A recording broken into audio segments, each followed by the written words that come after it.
After 9 months away from wrestling, Johnny Gargano finally makes his return, and nowhere else but WWE Raw. We're gonna get into this surprise return in today's episode, so stay tuned.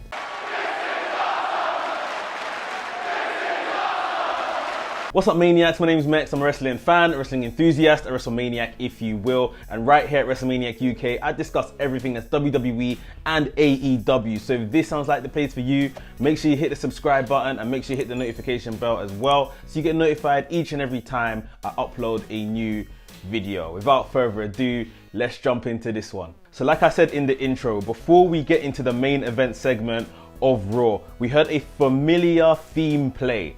And this is a theme we have not heard in a long time. To be completely honest, I thought that someone in production had pressed the wrong button and they had accidentally started playing Rebel Heart. But no, this was Johnny Gargano making his WWE return, making, I guess, a debut on Monday Night Raw. I know he's probably been there once before or so and it just didn't work out and he went back to NXT.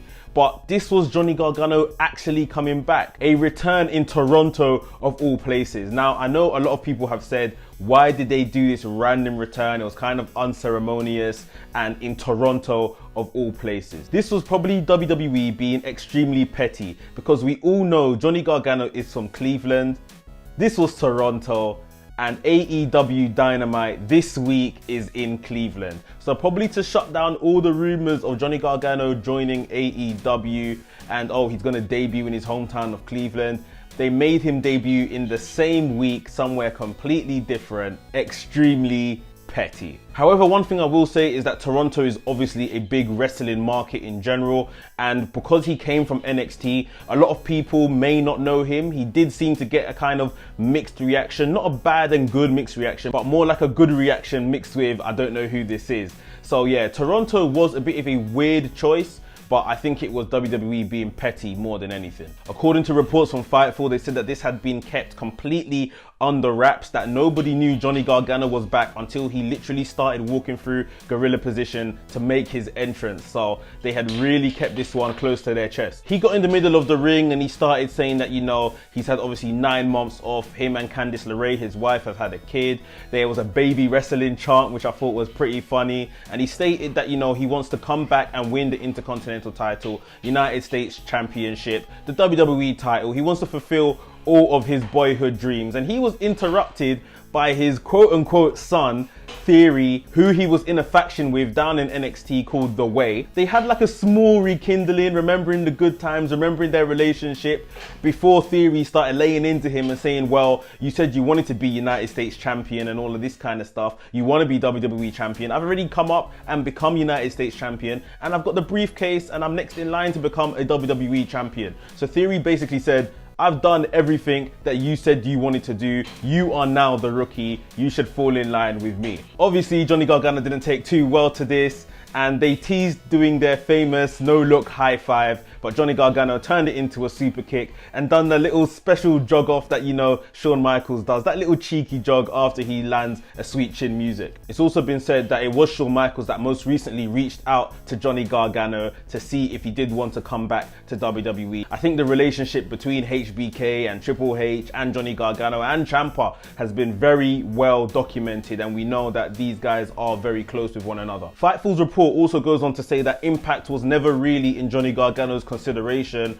and that AEW representatives said that Johnny Gargano was never really someone that they thought that they could get, despite several people backstage pushing for Johnny Gargano and saying that he would be a great acquisition. So yes, this return was kind of out of nowhere. It was unexpected in a town that was completely unexpected, just put in like the middle of a show and no one expected it. But Johnny Gargano is a complete legend. He's a big coup for WWE, ensuring that he stayed with them ultimately and didn't end up going to AEW. This first feud it looks like he's in now with Theory provides some good continuation from their days in NXT until now, and I can't wait to see Johnny Gargano fully kind of bed back in to WWE. So time to hear from you guys. Please put down below in the comments your thoughts on Johnny Gargano's return. What did you think of it? Did you think it was unexpected? Did you think it was good? Was it bad? Was it completely just out of nowhere. And also give me your thoughts on Candice LeRae, his wife. Will she be returning, do you think? I personally think that Candice LeRae and Indy Hartwell should come back as a tag team and enter this kind of newly redone, reshaped, revamped women's tag team division. I think Indy Hartwell is completely lost in NXT, and she could really do with like a hand holding, especially with someone that she's been in a tag team with before, tag team champions in fact, down in NXT with Candice LeRae. So yeah, I would love to see Candice LeRae come back as well. But Johnny Gargano is back in the WWE. Like I said earlier, let me hear all your thoughts down below. If you enjoyed today's video, please leave a big thumbs up on the video. And if you're new to the channel, welcome to the channel, subscribe to the channel and hit the notification bell so you get notified each and every time I drop a new video. WrestleManiac UK signing out, and I'll see you